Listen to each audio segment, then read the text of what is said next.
అహోబిల క్షేత్రంలో నవనారసింహ క్షేత్రాలని 9 క్షేత్రాలు ఉంటాయి.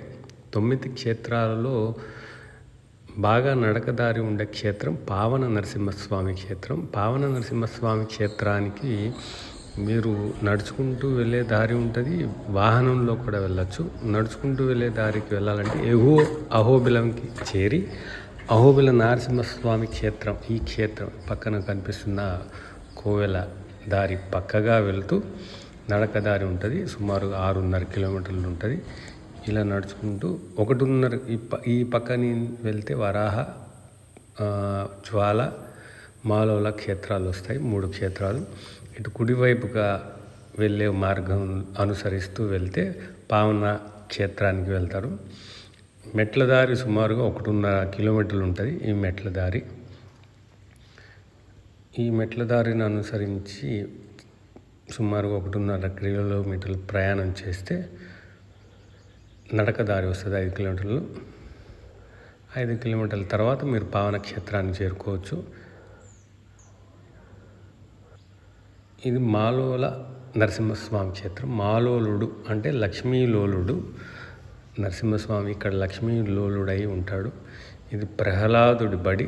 ఇక్కడ ప్రహ్లాదుడు చదువుకునేవాడు అని అంటారు. ఈ మెట్ల దారిని ఇలా ప్రయాణం చేస్తుండగా చివరాఖరికి దశకి చేరాము. మెట్ల దారి సుమారుగా అయిపోవస్తుంది. ఇదంతా నడక దారి. ఇదంతా పల్లంగా ఉంటుంది. నడకకి సుమారుగా సులువుగా ఉండే దారి ఇది. ఇట్లా సుమారుగా ఒక 5 కిలోమీటర్ ప్రయాణం కొనసాగిస్తే మనం పావన నరసింహస్వామి క్షేత్రానికి చేరుకోవచ్చు. ఇదంతా నడక దారి. ఇటు చుట్టుపక్కల అంతా అరణ్యం.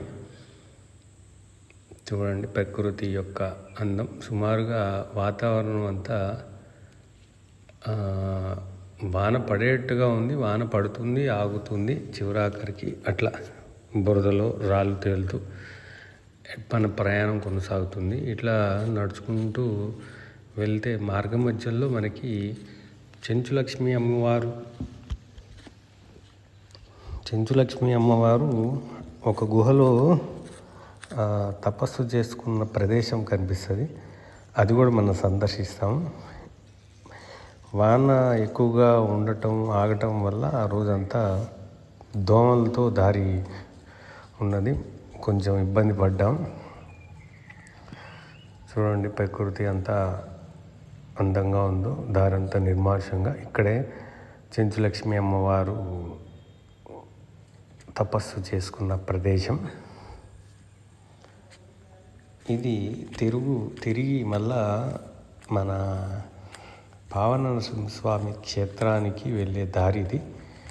అంటే మనం ఆ గుహకి వెళ్ళి తిరిగి వచ్చాము.